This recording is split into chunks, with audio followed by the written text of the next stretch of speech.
Mystery of stuff.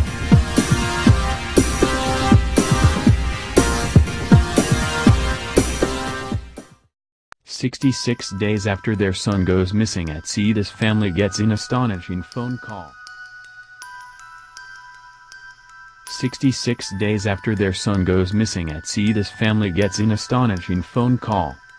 Having a family member or close friend go missing is one of the worst situations imaginable. The haunting uncertainty about where they are or what's happening to them is almost impossible to shake off. It's a nightmare no one wants to live." Louis Jordan, a dock worker and fisherman from South Carolina, often spent long periods of time at sea. Though his job required it, he genuinely did enjoy the solitude his boat offered. But that all changed in January of 2015 when Louis embarked on a solo trip that he never returned from. His parents had no idea if they would ever see their son again, but then something unusual happened. When a middle-aged fisherman named Louis Jordan mysteriously disappeared at sea one fateful day, his family braced themselves for a lifetime of unresolved heartbreak. Would they ever see their son again? Louis was a 37-year-old fisherman and dock worker from South Carolina who loved being out at sea. So when he embarked on a trip in January 2015 off the coast of South Carolina all by himself, no one thought much of it. Louis told his family he was going to be home later that same evening, but he never came back. His parents were sure he decided to spend an extra day at sea without telling them, but then a week passed with no word from their son. Louis's parents decided they needed to take some kind of action. They began passing out flyers along the coast, hoping someone had seen him. They also started monitoring a list of dead bodies that washed onto the Carolina shores, praying that Louis wasn't one of them. Louis's family held on hope for as long as they could. However, after 2 straight months, they started to come to terms with the fact he may never return home. His mother hung up photos of him and his boat as a memorial. Even though friends and family weren't certain of Louis's whereabouts, several of them held memorial services in his honor. They all knew the odds of him returning after 2 months at sea were slim to none. The family still wanted to believe that they would suddenly receive a phone call telling them Louis had been rescued, but the chances of that happening now seemed like a pipe dream.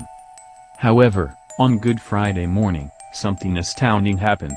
Louis Jordan, emaciated, exhausted, but alive, arrived at his parents' home and jumped into their arms. Their son was back. But how? Apparently, the day before Good Friday, a massive cargo ship spotted Louis sitting on top of a battered boat that was barely afloat. He was 200 miles off the coast of North Carolina. According to Louis, a huge swell capsized his 35-foot-long boat during a storm just a couple of days into his journey. The mast of his ship broke in the process along with his radio equipment. He also seriously injured his shoulder. After, he was left drifting alone in the middle of the ocean. Because Louis was a seasoned fisherman, he was able to bring the ship back to its proper positioning after it capsized. But Louis faced another dire situation. How was he going to catch food with a broken shoulder and almost no equipment? Luckily, he had pancake mix and a small supply of clean drinking water. But he needed to be extremely mindful of how he rationed his portions.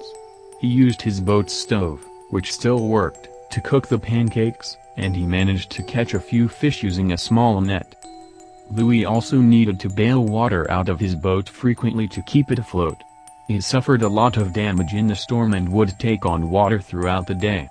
Louis managed to remove the seawater, and he also began to collect rainwater to drink. Using his expertise, Louis was able to construct a makeshift mast and sail. Unfortunately, the ocean's currents were too strong for the mast to do any significant work, but the wind did help to move the vessel, albeit slowly. According to Louis, one of the most important items he had with him was a copy of the Bible. He read it over and over again, cover to cover. He prayed every day, hoping it would help him reach safety. On the day Louis was saved, he was standing atop his vessel waving his arms like a madman and screaming at the top of his lungs. At 1:30 p.m., the day before Good Friday, the Coast Guard received a call that the Houston Express, a massive cargo ship, picked up a stranded sailor. Once back on land, Louis was flown to a hospital in Norfolk, Virginia. However, he refused treatment once he got there despite the fact he had a broken shoulder and was severely dehydrated. He wanted nothing more than to reunite with his family as quickly as possible. The Coast Guard called Louis' family to make sure they would be home when he returned. The family was dumbfounded by the phone call. They had almost entirely given up hope, but now their prayers had just been answered. Louis and his family had an emotional reunion as soon as he arrived. Watching their son walk into the room alive and well was the greatest moment of their lives. They embraced each other for what felt like an eternity, and then they sat down and ate a delicious Easter dinner. What is Louis going to do now that he's back on land? He's not entirely sure. He's currently living with his parents and taking things day by day. Right now, he's just glad to be alive, and so is everyone else. Even the most seasoned fisherman can run into trouble out at sea, but Louis' will to survive was what allowed him to reunite with his hopeful parents.